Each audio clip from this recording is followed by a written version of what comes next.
الصلاة والسلام على سيد الأنبياء والمرسلين وعلى آله الطيبين الطاهرين وأصحابه الراشدين المهديين أما بعد فأعوذ بالله من الشيطان الرجيم بسم الله الرحمن الرحيم وأنتم الأعلون إن كنتم مؤمنين صدق الله مولانا العظيم إن الله وملائكته يصلون على النبي يا أيها الذين آمنوا صلوا عليه وسلموا تسليما الصلاة والسلام عليك يا رسول الله وعلى آلك وأصحابك يا حبيب الله الصلاة والسلام عليك يا خطيب الأنبياء والمرسلين وعلى آلك وأصحابك يا رحمة للعالمين۔ تمام تعریفیں اس ذات کے لیے جس کے سوا کوئی عبادت کے لائق نہیں ہے، جس کا کوئی شریک نہیں ہے۔ وہ ہمارا خالق ہے، وہی ہمارا مالک ہے، وہی رازق ہے، اسی کے حکم سے وجود ملا ہے اور دنیا کا سفر کر کے واپس اسی کی بارگاہ میں حاضر ہونا ہے۔ جو اللہ کی حمد کرتا ہے قیامت کے دن نیکیوں کا پلڑا وزنی ہو جائے گا۔ جو یہ چاہتا ہے کہ قیامت کے دن حضور کے جھنڈے کے تلے جگہ مل جائے، اسے اللہ کی حمد کرنا چاہیے، کیونکہ ہمارے آقا کریم جو جھنڈا اٹھائیں گے اس کا نام لواء الحمد ہے۔ اللہ تعالیٰ کی حمد کے بعد بے شمار درود و سلام اس ہستی پاک پہ جو ہمارے درود کے محتاج نہیں ہیں، اللہ ان پہ درود بھیج رہا ہے۔ جمعۃ المبارک کا دن یوم مشہود ہے۔ اس دن کثرت سے فرشتے زمین پہ اترتے ہیں۔ یہ دن یوم مشہود ہے۔ جو محبت سے درود پڑھتے ہیں حضور ان کا درود خود سنتے ہیں۔ الصلاۃ والسلام علیک یا رسول اللہ وعلی آلک واصحابک یا حبیب اللہ۔ ماہ شوال المکرم میں کفر اور اسلام کی دوسری بڑی جنگ احد کے میدان میں برپا ہوئی، جس میں 70 مسلمان صحابہ کرام شہید ہوئے، اور انہی شہداء میں ہمارے آقا کریم صلی اللہ علیہ وآلہ وسلم کے پیارے چچا حضرت سیدنا امیر حمزہ رضی اللہ تعالی عنہ بھی شامل ہیں۔ چند گھڑیاں شہداء احد کے حوالے سے ہی گفتگو کروں گا۔ اللہ تعالی حق گوئی کی توفیق عطا فرمائے۔ قرآن پاک میں اللہ کریم نے ہمیں جس طرز پر جس انداز میں زندگی گزارنے کا حکم دیا ہے، اس میں قرآن یقین دلاتا ہے کہ اگر تم شریعت مطہرہ کو اپنا لو، اللہ کے حکموں کو اپنا لو، تو اللہ تمہیں 2 جہانوں کی کامیابیاں عطا فرمائے گا۔ وَأَنْتُمُ الْأَعْلَوْنَ إِن كُنتُم مُؤْمِنِينَ، اور تم ہی غالب رہو گے، تم ہی برتر اور بلند رہو گے، ان کنتم مؤمنین، اگر تم مومن ہو۔ کب غالب ہوگے؟ اب میں آپ لوگوں کو یہ تو نہیں کہہ سکتا کہ اگر آپ مومن ہیں، اگر آپ مومن ہیں، کیونکہ نماز بھی پڑھ رہے ہیں، روزے بھی رکھ رہے ہیں، صدقہ و خیرات بھی کر رہے ہیں، تو پھر میں آپ کو کہہ سکتا ہوں کہ اگر تم مومن ہو، پر یاد رکھیں ایمان میں نماز ہے، نماز میں ایمان نہیں۔ کئی لوگ نماز پڑھیں گے پر مومن نہیں ہوں گے۔ اسلام میں حج ہے لیکن حج میں اسلام نہیں، یعنی اسلام حکم دیتا ہے حج کرو، مومن حج کرتے ہیں، لیکن ضروری نہیں کہ ہر حج کرنے والا مومن ہو۔ کئی لوگ ایسے ہیں جو مومن نہیں ہیں پر کعبے کا طواف کر رہے ہیں۔ مدینہ منورہ کے دور میں، ابتدائی دور میں، کچھ منافقین نے زبانی کلمہ پڑھ لیا۔ اب ان میں اور صحابہ کرام میں فرق کیا تھا؟ کلمہ تو وہ بھی پڑھتے تھے، کلمہ یہ بھی پڑھتے ہیں، نمازیں وہ بھی مسجد نبوی میں پڑھ رہے ہیں، صحابہ بھی مسجد نبوی میں پڑھ رہے ہیں۔ تو پتہ یہ چلا ایمان کے لیے جو اعمال ہیں، نماز، روزہ، حج و زکوٰۃ، یہ ایمان کا تقاضا تو ہے، یا یہ علامات تو ہیں، لیکن ضروری نہیں کہ ہر نماز پڑھنے والا مومن ہو، ہر روزہ رکھنے والا مومن ہو۔ پھر ہمیں اس علامت کو تلاش کرنا پڑے گا جس کی وجہ سے ہم کہہ سکیں کہ ہاں فلاں مومن ہے۔ وہ کون سی چیز ہے؟ آج ہمیں ایمان سیکھنے کی ضرورت ہے۔ دنیا میں آج کوئی بھی کام کرنا ہو تو لوگ کام کرنے سے پہلے سیکھتے ہیں، لیکن ایمان کے حوالے سے یا اسلام کے حوالے سے ہم غفلت میں مبتلا ہیں اور سستی میں مبتلا ہیں، یہاں سیکھنے کی ضرورت محسوس نہیں کرتے۔ سورہ مبارکہ الحدید میں فرمایا یا ایھا الذین آمنوا اتقوا اللہ وآمنوا برسولہ، اے ایمان والو اللہ سے ڈرو اور ایمان لاؤ۔ پتہ چلا ایمان والوں کو کہا گیا ایمان لاؤ، تو ایمان سیکھنے کی ضرورت ہے۔ لیکن یہ بات بھی بڑی قابل غور ہے اور قابل توجہ ہے کہ جب آپ کوئی چیز سیکھنا چاہیں تو کس سے سیکھتے ہیں؟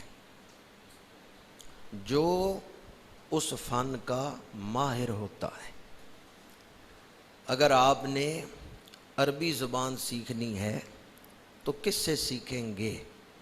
جو عربی بول سکتا ہے، جو عربی لکھ سکتا ہے، جو عربی زبان جانتا ہے۔ جس کو صرف نحو کا پتہ ہی نہیں، ترکیب کلام کا پتہ ہی نہیں، فاعل، مفعول، اسم مبالغہ یا اسم تفضیل، وہ ان میں فرق ہی نہیں کر سکتا۔ آپ نے انگریزی سیکھنی ہے تو کس سے سیکھیں گے؟ جو خود ماہر ہو۔ کوئی بھی فن آپ اس سے سیکھتے ہیں جو اس فن کا ماہر ہوتا ہے۔ کمپیوٹر سیکھنا ہے تو کس سے سیکھیں گے؟ جو کمپیوٹر کا ماہر ہے۔ تو ایمان سیکھنا ہے تو کس سے سیکھیں گے؟ ایمان بھی ان لوگوں سے سیکھا جائے گا جنہیں اللہ نے فرمایا ہے کہ یہ مومن ہیں۔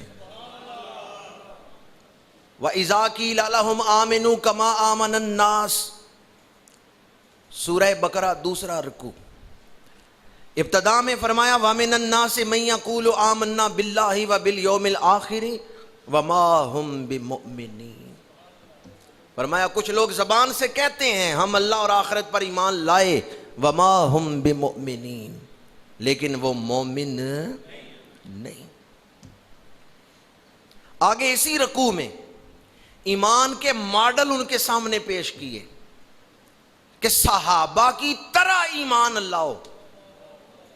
وَإِذَا قِيلَ لَهُمْ آمِنُوا كَمَا آمَنَ النَّاسُ، جب ان منافقین سے کہا جائے ایمان لاؤ ان لوگوں کی طرح، قَالُوا أَنُؤْمِنُ كَمَا آمَنَ السُّفَهَاءُ، یہ مضمون کہ صحابہ ایمان کے ماڈل ہیں، اسی پارے میں دوسرے مقام پر سورہ مبارکہ البقرہ میں ہی پہلے پارے کے آخری رکوع میں بھی بیان ہوا ہے، فَإِنْ آمَنُوا بِمِثْلِ مَا آمَنْتُمْ بِهِ فَقَدْ اهْتَدَوْا، ایمان لاؤ صحابہ کی طرح۔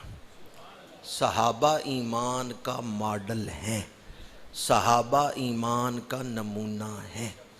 جب منافقین سے کہا گیا ایمان صحابہ کی طرح لاؤ، نمازیں پڑھتے ہو، زبان سے کہتے ہو مومن ہیں، اس سے ایمان ثابت نہیں ہوگا جب تک ان کی طرح ایمان نہیں لاؤ گے، جن کی طرح ایمان لانے کی اللہ دعوت دے رہا ہے کہ ان کی طرح ایمان لاؤ۔ وہ کون ہیں جن کی طرح ایمان لانے کا حکم دیا ہے؟ جی، کیونکہ ان کے ایمان کی اللہ تصدیق کر رہا ہے، یہ مومن ہیں۔ ایک تیسرے مقام پر فرمایا، دو آیتیں تو میں پڑھ چکا ہوں، وَإِذَا قِيلَ لَهُمْ آمِنُوا كَمَا آمَنَ النَّاسُ، دوسرے مقام پر فَإِنْ آمَنُوا بِمِثْلِ مَا آمَنْتُمْ بِهِ، اور تیسرے مقام پر فرمایا وَالسَّابِقُونَ الْأَوَّلُونَ مِنَ الْمُهَاجِرِينَ وَالْأَنصَارِ وَالَّذِينَ اتَّبَعُوهُمْ بِإِحْسَانٍ رَضِيَ اللَّهُ عَنْهُمْ وَرَضُوا عَنْهُ۔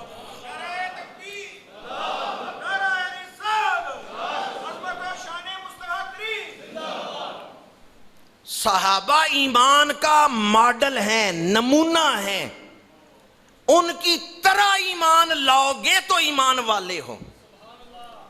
آگے چلنے سے پہلے آپ کو دعوت فکر دے رہا ہوں، آج اس دور میں بہت سارے لوگ ایسے ہیں جن کا دعویٰ ہے کہ ہم مومن ہیں، لیکن انہیں اپنے گریبان میں جھانک کے خود بھی دیکھنا چاہیے کہ میرا صرف نظریہ ہی مومنوں والا ہے یا میرے اندر ایمان بھی موجود ہے؟ کیا مجھے یقین ہے کہ میں نے موت کے بعد دوبارہ اٹھنا ہے؟ کیا مجھے یقین ہے کہ میں نے رب کے سامنے اپنے اعمال کا حساب دینا ہے؟ اپنے ایمان کو بندہ خود چیک تو کرے، کیا میرے اندر وہ نور ایمان موجود ہے، یا خالی خرد نے کہہ بھی دیا لا الہ تو کیا حاصل، دل و نگاہ مسلمان نہیں تو کچھ بھی نہیں۔ بندہ خود اپنے اندر چیک تو کرے، میرے اندر ایمان ہے، نور ایمان ہے، یا خالی زبان سے ہی دعویٰ کر رہا ہوں کہ میں مومن ہوں، میں مومن ہوں۔ قرآن کہتے ہیں خالی زبانی دعوے سے بات نہیں چلے گی، جس نے چیک کرنا ہے وہ بڑا باریک بین ہے۔ انہو علیم بذات الصدور، وہ سینے کے اندر چھپے ہوئے راز جانتا ہے۔ صحابہ کرام رضوان اللہ تعالی علیہم اجمعین کو ماڈل قرار دیا گیا، تو ہم اپنے ایمان کو ان کے ایمان کے سامنے رکھ کے دیکھیں، ان کا ایمان کیسا تھا، ہمارا ایمان کیسا ہے۔ صحابہ کرام کے ایمان کی تعریف کرتے ہوئے اللہ کریم نے فرمایا وَإِذَا قِيلَ لَهُمْ آمِنُوا، جب ان منافقوں سے کہا جائے ایمان لاؤ کما آمن الناس، جس طرح کے صحابہ ایمان لائے ہیں، قالوا، تو وہ منافق کہتے ہیں انؤمنو، کیا ہم ایمان لائیں، انؤمنو، کیا ہم ایمان لائیں ان بے وقوفوں کی طرح۔ صفحاء کا لفظ ان منافقین نے صحابہ کے لیے بولا، صحابہ کو معاذ اللہ انہوں نے معاذ اللہ ثم معاذ اللہ بے وقوف کہا، پر فوراً اللہ کریم نے خود جواب دیا الا انہم ہم الصفحاء، بے وقوف تو وہ ہیں جو صحابہ کی بے ادبی کر رہے ہیں۔ یہ صحابہ کرام کی طرف ان منافقین نے یہ لفظ کیوں منسوب کیا؟ اس لیے کہ صحابہ کے ایمان میں دیوانگی تھی، صحابہ کے ایمان میں، میرے آقا کریم وضو فرماتے ہیں پانی ٹکرا کے زمین پہ نہیں گرتا، صحابہ اسے اٹھا رہے ہیں۔ میرے آقا کریم لعاب دہن مبارک سے جدا کرتے ہیں، صحابہ اسے نہیں زمین پہ گرنے دیں گے، اسے ہاتھوں پہ اٹھا کے اپنے چہروں پہ مل رہے ہیں۔ قرآن کہتا ہے ایمان سیکھنا ہے تو صدیق اکبر سے سیکھو، ایمان سیکھنا ہے تو فاروق اعظم سے سیکھو، ایمان سیکھنا ہے تو عثمان غنی سے سیکھو، ایمان سیکھنا ہے تو مولا علی شیر خدا سے سیکھو، ایمان سیکھنا ہے تو بلال حبشی سے سیکھو۔ آگ کے انگاروں پہ لیٹے ہیں، چربی پگھل رہی ہے، زبان احد احد کا نغمہ سرمدی الاپ رہی ہے۔ حضرت سیدنا صدیق اکبر مال سے پیار نہیں کیا، اللہ کے رسول سے پیار کیا ہے، اولاد سے پیار نہیں کیا، اللہ کے رسول سے پیار کیا ہے، وطن سے پیار نہیں کیا، اللہ کے رسول سے پیار کیا ہے، حتیٰ کہ اپنی جان سے پیار نہیں کیا، اللہ کے رسول سے پیار کیا ہے۔ صحابہ کرام کے ایمان میں کون سی خاص شے ہے کہ اللہ انہیں ایمان کے ماڈل قرار دے رہا ہے؟ صحابہ کے ایمان میں یہ چیز نقطہ عروج پہ نظر آتی ہے، انہیں ہر شے سے بڑھ کے اللہ کے رسول کے ساتھ پیار ہے، جان سے بڑھ کے، اولاد سے بڑھ کے، مال سے بڑھ کے، وطن سے بڑھ کے، ہر شے سے بڑھ کے اللہ کے رسول کے ساتھ پیار ہے۔ حضرت سیدنا عثمان غنی نے مال سے پیار کیا یا حضور سے پیار کیا؟ حضور کے ایک اشارے پہ اپنا مال لٹا رہے ہیں۔ حضرت مولا علی شیر خدا کرم اللہ وجہہ الکریم، آپ کی شخصیت کا محور محبت رسول ہے۔ تمام صحابہ کرام رضوان اللہ تعالیٰ علیہ مجمعین کی زندگیاں پڑھ کے دیکھیں، ان کے ایمان میں دیوانگی تھی، ان کا ایمان ہر شے سے بڑھ کر حضور سے محبت کرنے کا نام تھا۔ اور یہ بات میں اکثر کہتا ہوں، اگر آپ نے دیکھنا ہو کہ میرے اندر ایمان کتنا ہے تو یہ دیکھ لیں کہ آپ کا دل حضور سے محبت کتنی کرتا ہے۔ جتنی حضور سے محبت ہے اتنا ہی ایمان۔ حضور کا نام سن کے دل کھنچتا ہے مدینہ منورہ کی طرف تو ایمان ہے۔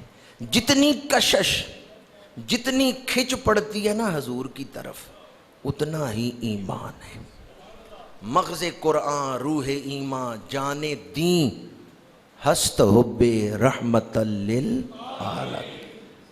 اعلیٰ حضرت فرماتے ہیں بس انہیں مانا انہیں جانا، نہ رکھا غیر سے کچھ کام، للہ الحمد میں دنیا سے مسلمان گیا، للہ الحمد میں دنیا سے مسلمان گیا۔ تو ایمان محبت رسول کا نام۔ احد کی جنگ میں میرے آقا کریم صلی اللہ علیہ وآلہ وسلم جب کافر دوسرا بڑا لشکر لے کر مدینہ منورہ فتح کرنے کے لیے آئے تو میرے آقا کریم صلی اللہ علیہ وآلہ وسلم نے جمعۃ المبارک کے دن مسجد نبوی میں جمعہ پڑھایا ہے، اس کے بعد تیاری فرمائی ہے اور جمعۃ المبارک کے دن نکلے ہیں احد کی طرف۔ رات جمعے اور ہفتے کی درمیانی رات احد کی طرف جاتے ہوئے راستے میں بسر کی ہے، اور ہفتے والے دن فجر جو ہے وہ آپ نے احد میں جا کے ادا فرمائی ہے۔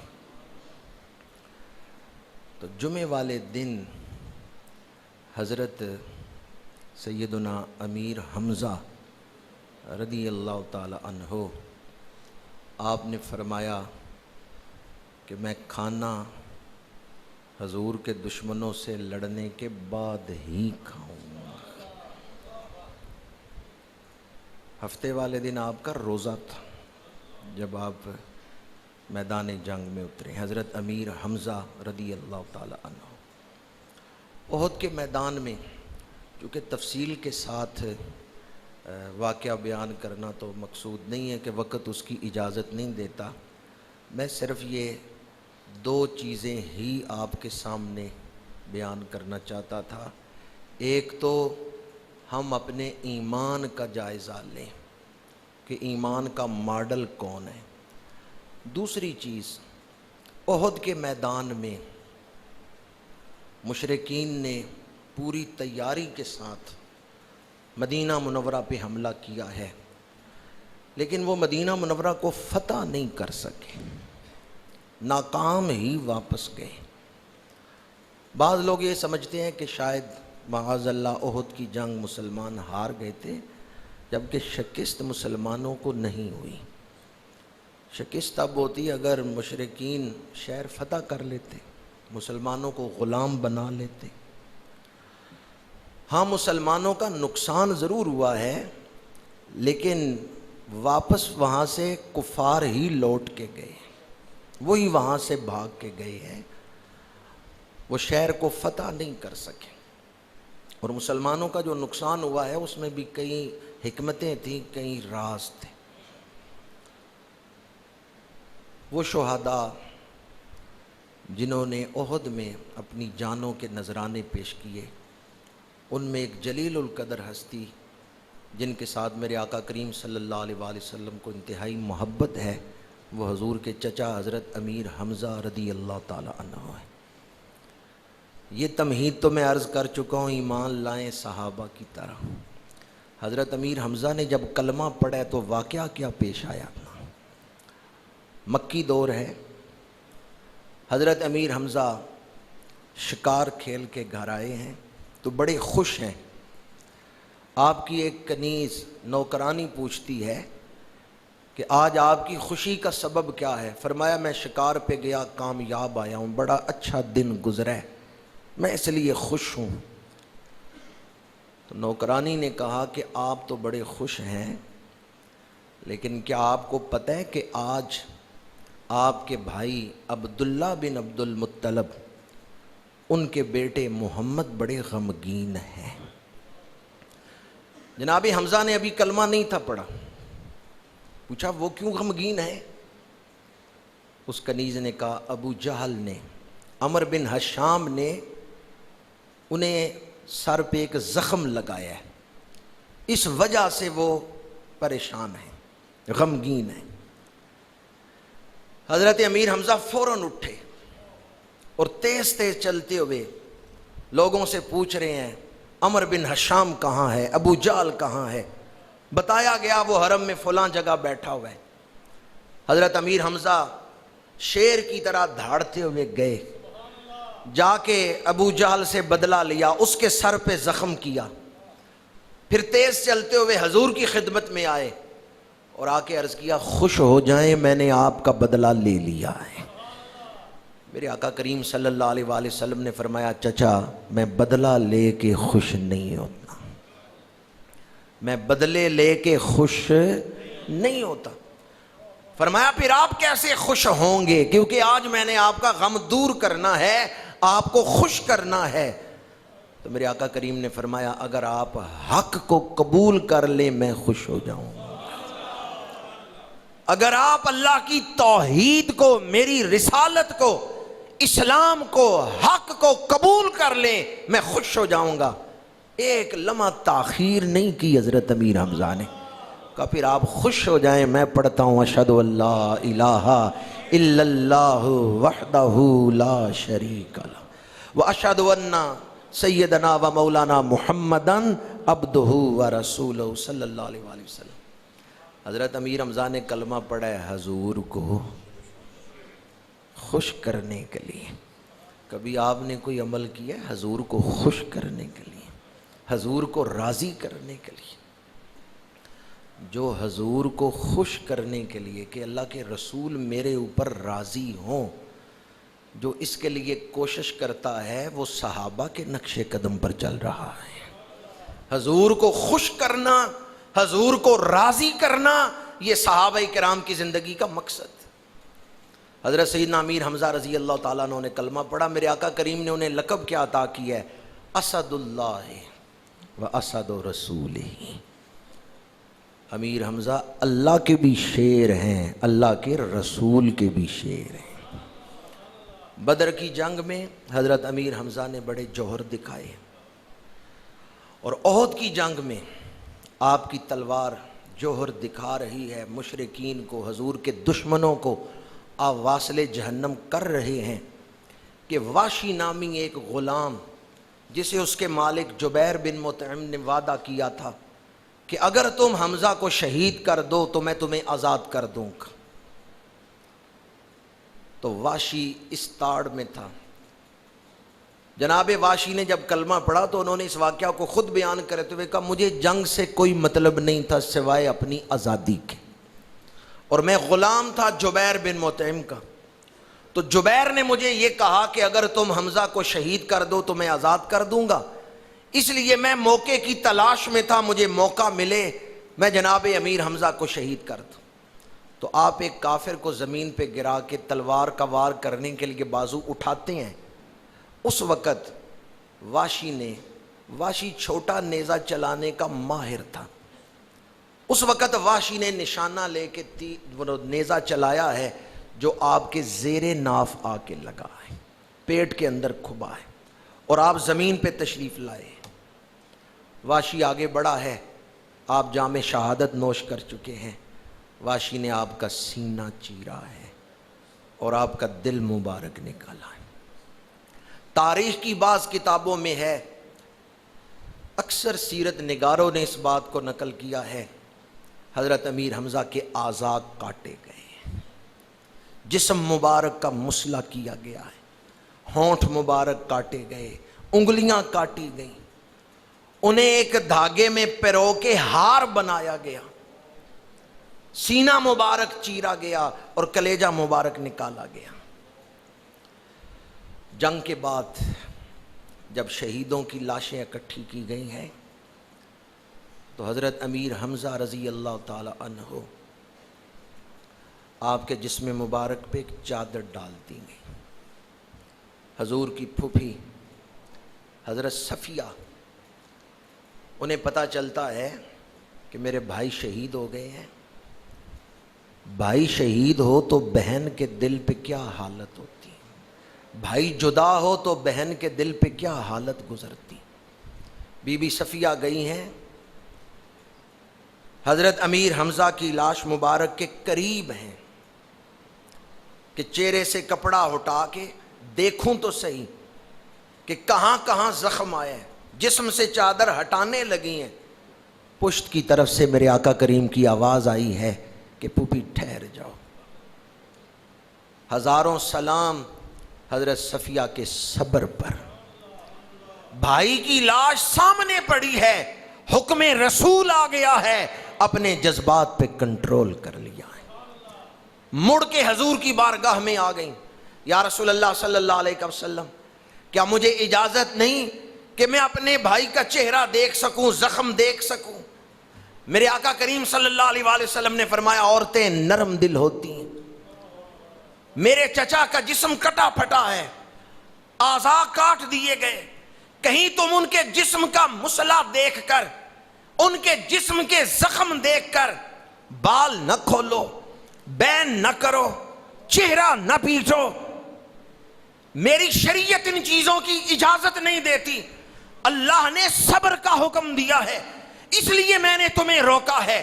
اب سنیں حضرت بی بی صفیہ نے جواب کیا دیا ہے، یا رسول اللہ مجھے اجازت دیں، میں اپنے بھائی کا کٹا پھٹا جسم دیکھ کر یہ فیصلہ کرنا چاہتی ہوں، میرا بھائی کلمہ پڑھتا تھا، اس نے کلمے کا حق بھی ادا کیا ہے یا نہیں ادا کیا؟ چمی گویم مسلمانم بلرزم کے دانم مشکلات لا الارا، یہ شہادت کے الفت میں قدم رکھنا ہے، لوگ آسان سمجھتے ہیں مسلمان ہونا۔ پھر یہ جملہ مسلمان خواتین کی زبان پہ آ گیا، ہر بہن اپنے بھائی سے یہ کہتی ہے کلمے کا حق ادا کرنا، جس طرح صفیہ کے بھائی امیر حمزہ نے ادا کیا، میرے بھائی کلمے کا حق ادا کرنا۔ حضرت بی بی صفیہ نے صبر کر کے دکھایا۔ میرے آقا کریم صلی اللہ علیہ وآلہ وسلم آپ کے محبوب چچا حضرت امیر حمزہ رضی اللہ تعالی عنہ کی بارگاہ میں آج بھی اگر کوئی احد میں جا کر سلام پیش کرے تو کبار اولیاء کرام کے مکشوفات میں ہے، کوئی شہدائے احد کو جا کے سلام کرے، ان کی روحیں آج بھی جواب عطا فرماتی ہیں۔ آخری بات عرض کر رہا ہوں، میرے آقا کریم احد سے واپس تشریف لا رہے ہیں. ایک صحابیہ ہیں حمنا بنت جہش. حمنا بنت جہش میرے آقا کریم صلی اللہ علیہ وآلہ وسلم کے راستے میں وہ کھڑی ہیں. حضور نے فرمایا احتسبی، اے حمنا اللہ سے مصیبت پر اجر اور ثواب کا سوال کرو. حمنا عرض کرتی ہیں یا رسول اللہ کون سی مصیبت؟ میرے آقا کریم نے فرمایا خالو کا حمزہ تبن عبد المطلب، فرمایا تمہارے ماموں حمزہ شہید ہو گئے. حمنا کہتی ہیں انا للہ و انا الیہ راجعون، غفر اللہ لہ وہنیئا لہ الشہادہ. دوبارہ میرے آقا کریم نے فرمایا احتسبی، اے حمنا مصیبت پر اللہ سے اجر و ثواب کا سوال کرو. حمنا عرض کرتی ہیں کون سی مصیبت؟ فرمایا اخو کا عبداللہ ابن جہش، فرمایا تمہارا بھائی عبداللہ بن جہش شہید ہو گیا ہے. انہوں نے دوبارہ پڑھا انا للہ و انا الیہ راجعون، غفر اللہ لہ وہنیئا لہ الشہادہ. ہم اللہ ہی کے ہیں، اللہ ہی کی طرف لوٹنے والے ہیں. غفر اللہ لہ، اللہ میرے شہید بھائی کے درجے بلند کرے. ہنیئا لہ الشہادہ، میں اسے شہادت کی مبارک دیتی ہوں. کیسے حوصلے تھے مسلمان خواتین.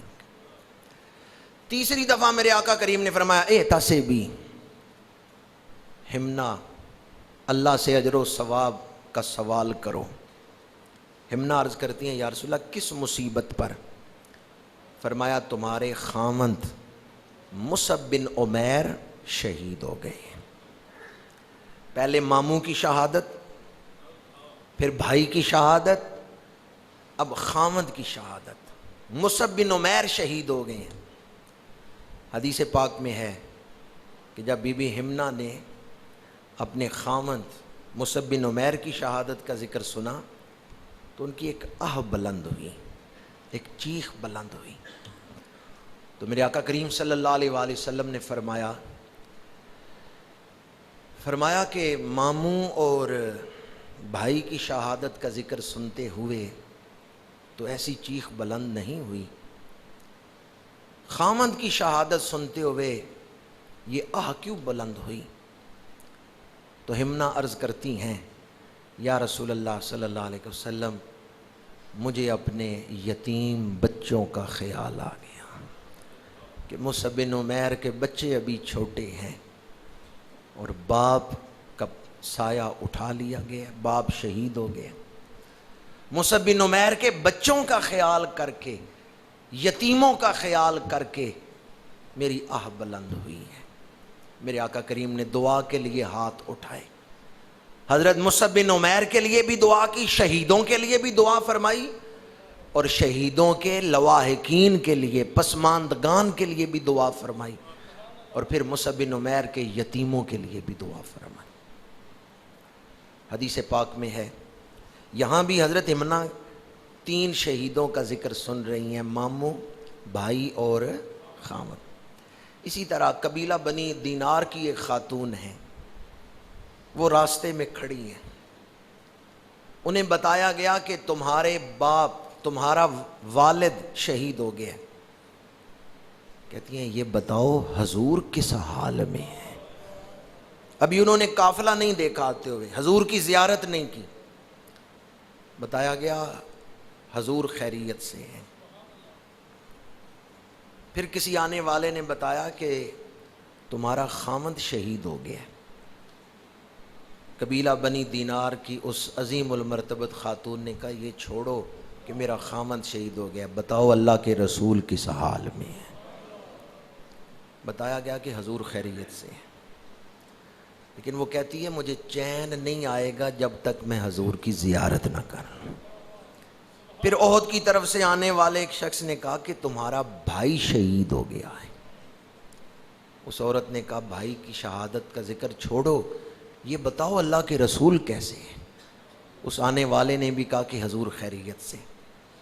قبیلہ بنی دینار کی اس خاتون نے کہا جب تک میں حضور کو دیکھ نہ لوں چین نہیں آئے گا، مجھے بتاؤ حضور کہاں ہیں؟ اس شخص نے کہا تھوڑا سا آگے آؤ، وہ دیکھو حضور سواری پہ تشریف لا رہے ہیں۔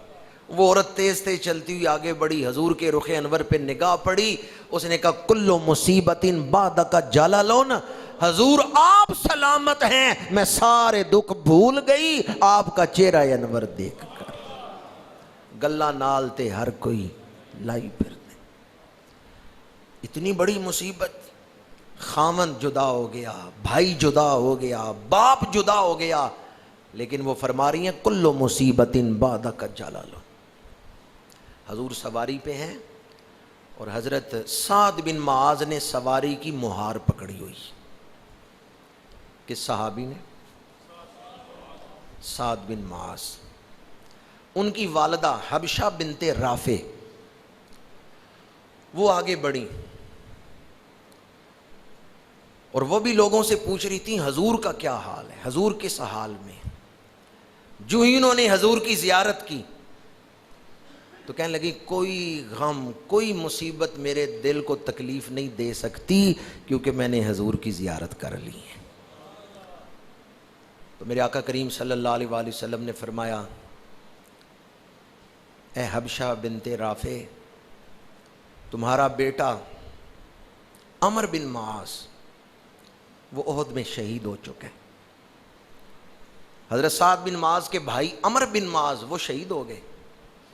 ماں کو بتایا جا رہا ہے تمہارا بیٹا شہید ہو گیا ہے، تو ماں کیا کہتی ہے؟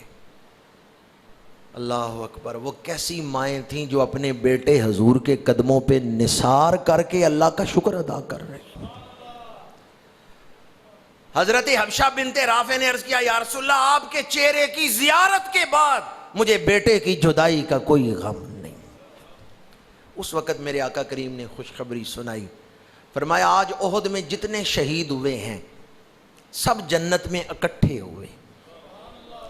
جنت میں اس سے یہ بھی پتہ چلتا ہے کہ اس دنیا سے جانے کے بعد عالم برزخ میں یا پھر شہداء جو ہیں ان کی آپس میں ملاقات بھی ہوتی ہے، آپس میں ملاقات بھی ہوتی ہے۔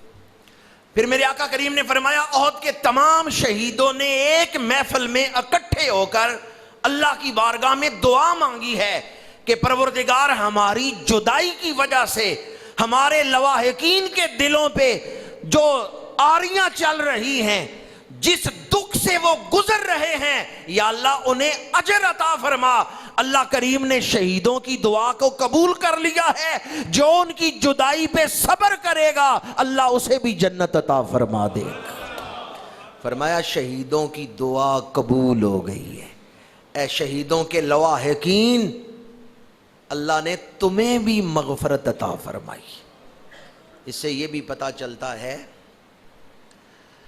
کہ اہل ایمان وصال کے بعد یا شہادت کے بعد جب اللہ کے مقام قرب میں پہنچتے ہیں تو وہ اپنے پچھلوں کو بھولتے، وہ اپنے پچھلوں کو بھولتے، وہ ان کے لیے دعا کرتے ہیں اور اللہ ان کی دعائیں قبول فرماتا ہے۔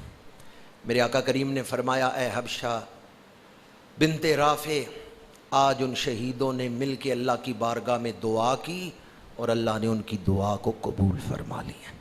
شہیدوں کے جو وارث ہیں، شہیدوں کے جو لواحقین پسماندگان ہیں، اللہ نے ان کو بھی بخشش عطا فرما دی۔ اس مہینے میں احد کے میدان میں صحابہ کرام نے جام شہادت نوش کر کے اسلام کو بچایا۔ ہماری گردنوں پہ احسانات ہیں ان صحابہ کرام کے، ان شہیدوں کے۔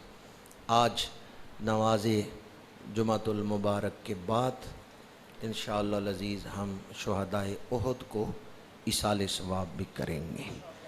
آج یہاں مسجد سیدنا صدیق اکبر میں بیٹھ کر احد کے میدان میں حاضری لگوائیں گے، شہداء احد کی خدمت میں ثواب کا تحفہ جو ہے وہ پیش کریں گے۔ میں اپنی گفتگو کو ان الفاظ پر ہی سمیٹتا ہوں صحابہ کرام ایمان کا ماڈل ہیں، اور ہمیں اپنا ایمان کس طرح اختیار کرنا چاہیے، کن سے سیکھنا چاہیے؟ ایمان سیکھیں صحابہ سے، ایمان حاصل کرنا چاہیے، سیکھنا ایمان کا جو اعلیٰ درجہ ہے وہ حاصل کرنا چاہیے۔ ایک ہے ایمان موجود، ایک ہے ایمان مطلوب، اعلیٰ درجہ ایمان کا۔ تو وہ سیکھیں صحابہ کرام سے کہ انہوں نے کس طرح حضور سے محبت فرمائی ہے، ان کے ایمان میں کیسی دیوانگی تھی اور کیسا جذبہ فدائیت ان کے ایمان میں تھا۔ میں جب سے یہ کرونا وائرس کی وبا آئی ہے، جمعۃ المبارک پہ حاضر ہوتا رہا ہوں اور ملاقات نہیں آپ احباب سے ہو سکی۔ وجہ یہ نہیں تھی کہ کوئی خطرہ ہے کہ کرونا وائرس جو ہے وہ نہ لگ جائے یا اس کی جو ہے وہ لپیٹ میں ہم نہ آ جائیں، بلکہ اس لیے تاکہ حکومت مسجدوں پہ اعتراض نہ کرے کہ یہ لوگ ایس او پیز پر عمل نہیں کر رہے، اس لیے ہم نے ایس او پیز پر عمل کر کے دکھایا ہے۔ یہ مساجد جو ہیں یہ دین سیکھنے کا مرکز ہیں، اور یہ مساجد جو ہیں یہ ہمیں اللہ اور اس کے رسول کی اطاعت کرنے اور اسلام کے ساتھ وفا کرنے کا درس دیتی ہیں اور خدمت خلق کا درس دیتی ہیں۔ میں اکثر فرض پڑھ کے جمعے کے تو جاتا رہا ہوں، اس لیے ہی تاکہ اگر بعد میں ہم اکٹھے ہوں یا مسافر کی صورت ہو تو کہیں لوگ یہ اعتراض نہ کریں مساجد پر کہ جی دیکھیں مساجد جو ہیں وہ ایس او پیز پر عمل نہیں کر رہے۔ اس نقطہ نظر سے ہم نے احتیاط کو جو ہے وہ اپنایا ہے، اور میں اب بھی آپ لوگوں کی خدمت میں یہی گزارش کروں گا کہ آپ ایس او پیز پر عمل کریں، آپ احتیاط کو اپنائیں۔ بعض ہمارے دوستوں نے کہا جی دیکھیں فلاں نے جلوس نکالا ہے، دیکھیں فلاں نے ایس او پیز پر عمل نہیں کیا تو ہم کیوں عمل کریں؟ تو یاد رکھیں یہ ملک ہمارا ہے، ہم نے اس ملک کے قوانین پر عمل کرنا ہے۔ اگر کوئی جماعت یا کوئی دھڑا عمل نہیں کرتا تو وہ خود جواب دہ ہے۔ آپ دیکھا دیکھی نہ قانون توڑیں، اسی طرح افراتفری پھیلتی ہے۔ آپ اپنے طور پہ احتیاط کریں، اللہ کی بارگاہ میں دعا کریں، اللہ تعالیٰ اس مصیبت سے نجات عطا فرمائے۔ ٹھیک ہے ذہنوں پہ خوف بے شک نہ رکھیں، اور یہ بات تو میں نے پہلے خطبے میں بھی کہی تھی جب یہ مرض آیا تھا، یہ وبا پھیلی تھی، کہ مرض سے نہ ڈریں، اللہ سے ڈریں، خوف اللہ کا دل میں رکھیں۔ جب یہ بات میں کر رہا ہوں تو اس وقت بہت سارے غم اس ملک کے میرے سامنے ہیں، ایک طرف سرحدیں بھی ہیں، دوسری طرف عید سے پہلے جو جہاز کریش ہوا ہے اس کے معاملات بھی ہیں۔ اللہ تعالی ہمیں ان تمام پریشانیوں سے نجات عطا فرمائے، اور اللہ تعالی اس جہاز کے حادثے میں جو اہل ایمان فوت ہوئے ہیں ان کی بخشش اور مغفرت فرمائے۔ جن حالات سے اس وقت ہم گزر رہے ہیں اب بھی ہم اس طرح اللہ کی طرف رجوع نہیں کر رہے جس طرح ہمیں رجوع کرنا چاہیے، اب بھی ہم بہت ساری غفلت میں مبتلا ہیں۔ جہاز کے حادثے میں 2 لوگ بچ گئے ہیں، ان میں سے ایک شخص نے جب وہ انٹرویو دینے کے قابل ہوا ہے تو اس نے انٹرویو میں بتایا ہے کہ جب جہاز گرا ہے میں نے ایک طرف روشنی دیکھی، میں نے وہ بیلٹ کھولی، اٹھ کے روشنی کی طرف دوڑا، اندھیرے سے وہ دھوئیں سے باہر نکلا تو میں ایک چھت پہ تھا، 10 فٹ نیچے زمین تھی، تو میں نے چھت سے نیچے زمین پہ گلی میں چھلانگ لگا دی، چونکہ وہ جہاز چھت پہ گرا تھا تو 10 فٹ چھلانگ لگا کے میں نیچے گلی میں آ گیا، بھاگا۔ یہ واقعہ اس نے بیان کیا، جو شخص بچا ہے، 2 آدمی بچ گئے ہیں، ان میں سے ایک نے یہ بیان کیا کہ میں نے روشنی دیکھی، میں اس طرف بھاگا اور پھر میں نے 10 فٹ نیچے چھلانگ لگائی تو میں اس خطرے سے باہر نکل آیا۔ عام طور پر جب چیخو پکار ہو تو ہمیں دوسروں کی مدد کا خیال ہوتا ہے، پر اس شخص کو دوسروں کی مدد کا خیال آیا ہے؟ یہ قیامت کا منظر ہے۔